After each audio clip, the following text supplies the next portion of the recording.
A submarine captain holds more secrets than almost anyone in the military. For 90 days straight, they command a nuclear-powered vessel worth billions, armed with weapons that could level cities.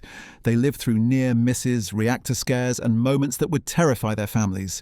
But here's what's insane, and they can never tell them about it. Not during deployment, not after they come home. Some of these secrets, they take to the grave. The rules aren't just strict. They're absolute. And what submarine captains are forbidden from sharing goes way beyond what you'd expect. Chapter 1. The Communication Blackout. Let's start with something that sounds simple, but cuts deep. Communication with home. When a submarine captain deploys, their family doesn't know where they're going. They don't know when they're coming back. And during the entire patrol, every single message is screened, censored, and stripped of anything that could hint at location, mission, or timing. Back in the Cold War, submarine crews could only receive familygrams, short one-way messages from shore to the boat. These were limited to about 50 words, heavily censored by Navy personnel, and the crew couldn't respond at all. Imagine getting a message that your wife is pregnant, your kid broke their arm, or your father is in the hospital, and you can't even reply. Today, email has replaced familygrams on most submarines, but the principle hasn't changed. Every message is screened. Anything that hints at where the boat is, what it's doing, or when it might surface gets deleted before it reaches the crew. But here's the thing. The captain isn't just subject to these rules, they're responsible for enforcing them. They're the person who has to read through their own crew's desperate messages home and decide what gets through. And their own emails, they're held to an even stricter standard. No dates, no port names, no "we're almost done", no "we just finished a big exercise". Nothing that could be pieced together by an adversary monitoring communications. The emails that make it through are generic to the point of being painful. "I'm fine. I love you. I'm busy. I'll see you when I see you." And that's during normal operations. When something goes wrong, when there's a reactor casualty, a near collision, or a classified incident, the captain can't even hint at it. The stress, the fear, the weight of command in a crisis moment, that stays locked inside. Chapter 2. The Location. Lockdown. Here's where it gets more intense. A submarine captain can never tell their family where they are, where they're going, or where they've been. Not in broad terms, not even years after the fact if the patrol area remains operationally sensitive. This isn't just about avoiding "I'm in the Pacific" or "we're near Russia". It's about never giving any detail that could be combined with other information to reveal patrol patterns, transit routes, or operational areas. The Navy's operational security guidance is explicit. No information about ship locations, movements, or deployment lengths. Because adversaries don't need perfect intelligence, they need fragments. A spouse mentions on Facebook that their partner just left. Another family member posts about picking them up from port in 3 months. A third person shares a photo from a specific pier. Put those pieces together, and you've just revealed a submarine's deployment window and home port. Add in a few more data points from other families, and you can start mapping patrol patterns. Submarine families are explicitly warned. Don't post countdowns, don't mention departure dates, don't talk about unexpected port visits. On some boats, even saying "he just left" or "I'm on my way to pick him up" within a 24-hour window is prohibited. The captain lives under an even tighter restriction. They know the exact patrol box, the planned route, the contingency areas. They know which foreign submarines they're tracking, which coastlines they're hugging, and which international incidents they're monitoring. They can never share any of it. Not with their spouse, not with their parents, not with their best friend from the Naval Academy who's now commanding a destroyer on the other side of the world. And here's what makes it harder. Sometimes the family needs to know. When a submarine is operating in a contested area, shadowing an adversary, conducting intelligence collection, or positioning for a potential strike mission, the risk level spikes. The captain knows they're in danger. The family has no idea, and they can't be told, because telling them would reveal where the submarine is and what it's doing. Chapter 3. The Mission's Silence. Now let's talk about what submarine captains do out there. Every patrol has a mission. Sometimes it's strategic deterrence, cruising with nuclear missiles, ready to launch if ordered. Sometimes it's intelligence gathering, sitting off a foreign coast, listening to communications and tracking ship movements. Sometimes it's special operations support, inserting Navy SEALs or conducting reconnaissance. The captain can never discuss any of it. Not the general type of mission, not the specific tasking, not the rules of engagement. not the weapon's loadout, not whether they had special operations personnel aboard. Even decades later, if the operation remains classified, the captain stays silent. There are submarine veterans who served in the Cold War, men now in their 70s and 80s, who still can't talk about certain patrols they conducted 50 years ago. But it goes deeper than just mission details. Submarine captains can't discuss equipment failures, near misses, or operational incidents that reveal vulnerabilities. If the oxygen generation system fails and the crew has to surface early, that's not something the captain can explain to their family. If there's a close call with another submarine, a near collision in the dark depths, that stays classified. Because every incident reveals something about capabilities, limitations, or procedures, and adversaries track those patterns obsessively. They want to know how deep US submarines can dive, how quiet they can run, how long they can stay submerged, and what happens when systems fail. A casual conversation at home, "We had a problem with the reactor cooling system last patrol," could give foreign intelligence a critical data point about US nuclear submarine engineering. So the captain says nothing. The family asks how the deployment went, and the answer is always the same. "It was fine. We did our job. I'm glad to be home." Chapter 4. The Nuclear Secret. Submarine captains command nuclear-powered vessels. Many also command nuclear-armed vessels, and the secrecy around both is absolute.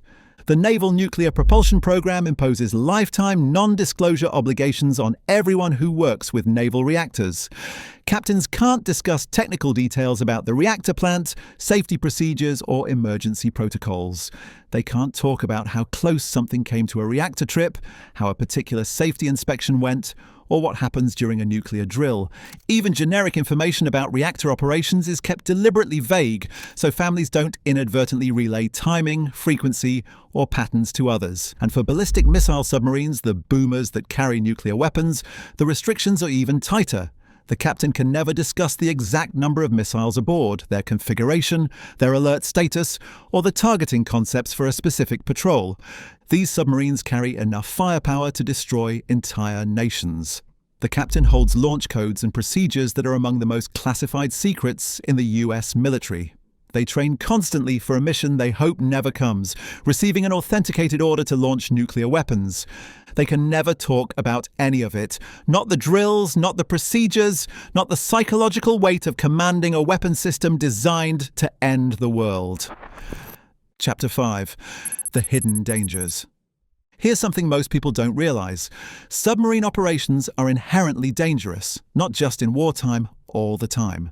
Submarines operate in an environment that's actively trying to kill them. The ocean pressure at depth is crushing. A single hull breach, a fire, a flooding casualty, any of these can turn fatal in minutes. Submarine captains live through close calls that would terrify their families.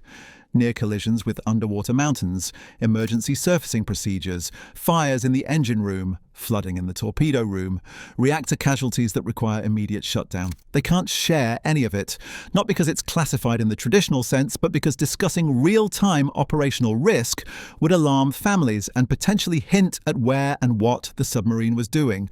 During the Cold War, US and Soviet submarines played a deadly game of cat and mouse. They tracked each other, sometimes coming within feet of collision. There were incidents, some still classified, where submarines scraped against each other in the depths, where captains had to make split-second decisions to avoid disaster. The captains who lived through those moments couldn't tell their families then. Many still can't tell them now. And it's not just about foreign submarines. The ocean itself is unforgiving. Submarine captains navigate through underwater canyons, avoid fishing nets and undersea cables, and deal with equipment failures in an environment where help is hours or days away. When something goes wrong, the captain has to handle it with the crew they have, the equipment that's working, and the training they've drilled 1,000 times. And when they get home, they can't unload that stress, that fear, that burden of command onto their family. It stays locked inside. Chapter 6. The Psychological Toll. Let's talk about what this silence actually costs. Submarine captains are responsible for the lives of 130 to 150 sailors. They make decisions that could start wars or prevent them. They operate in complete isolation, often without communication with higher command for weeks at a time. The psychological weight is immense, and they can't share it with the people who love them most. Submarine spouses describe their partners coming home changed, quieter, more distant, carrying something heavy they can't put down and can't explain. The families want to help, want to understand, want to share the burden, but they can't because the burden is classified. Research on submarine crews shows that isolation and restricted communication create severe morale strains for both sailors and families. During the Cold War, officers could receive only a few heavily censored familygrams over a 60 to 80-day patrol and couldn't respond at all. Today there's more communication, but the fundamental isolation remains. The captains still can't share what they're really going through. They can't explain why they're stressed, why they're having nightmares, why they flinch at certain sounds. And unlike other military communities where spouses can talk to each other about deployments, submarine families often can't even do that. Because comparing notes about when boats left, where they might be, or when they're expected back could compromise operational security. The captain's family lives in a bubble of enforced ignorance, waiting for someone they love to come home from a place they can't name, doing a job they can't describe, facing dangers they can't imagine. Chapter 7. The Lifetime Commitment. Here's the final piece that most people don't understand. These restrictions don't end when the captain retires. Submarine captains sign non-disclosure agreements that last for life. Certain operations, certain technologies, certain incidents, they remain classified for decades. Some may never be declassified. There are submarine captains who served in the 1960s, 70s and 80s who still can't talk about specific patrols they conducted. Men who are now grandfathers, who've been out of the Navy for 30 or 40 years, who still keep secrets from their families about what they did in the Cold War. Because the missions remain sensitive, the capabilities remain classified, the methods remain protected, and the oath they took to protect classified information doesn't expire. Some submarine captains take their secrets to the grave. They die without ever telling their children where they really went, what they really did, or what they really saw in the depths of the ocean. Their families are left with medals, commendations, and a lifetime of unanswered questions. Chapter 8. The Weight of Command. So what can a submarine captain tell their family? Broad strokes. I'll be gone for a while. We're training hard. I'm proud of my crew. Generic statements that could apply to any deployment, any mission, any submarine. The real details, where, when, how, and how dangerous, those remain locked behind classification and operational security for life. It's a unique burden of command. Submarine captains don't just lead their crews through the depths. They carry the weight of secrets that could endanger national security, compromise future operations, or reveal vulnerabilities to adversaries. They do it willingly. They understand the mission. They accept the sacrifice, but that doesn't make it easy. Every submarine captain knows there are two conversations happening in their life, the one they can have and the one they can't. The visible career and the classified reality, the stories they can share and the secrets they'll keep forever. And their families live with that silence, trusting that the person they love is doing something important, something dangerous, something that matters, even if they can never fully know what it is. That's the real story of what submarine captains are never allowed to tell their families.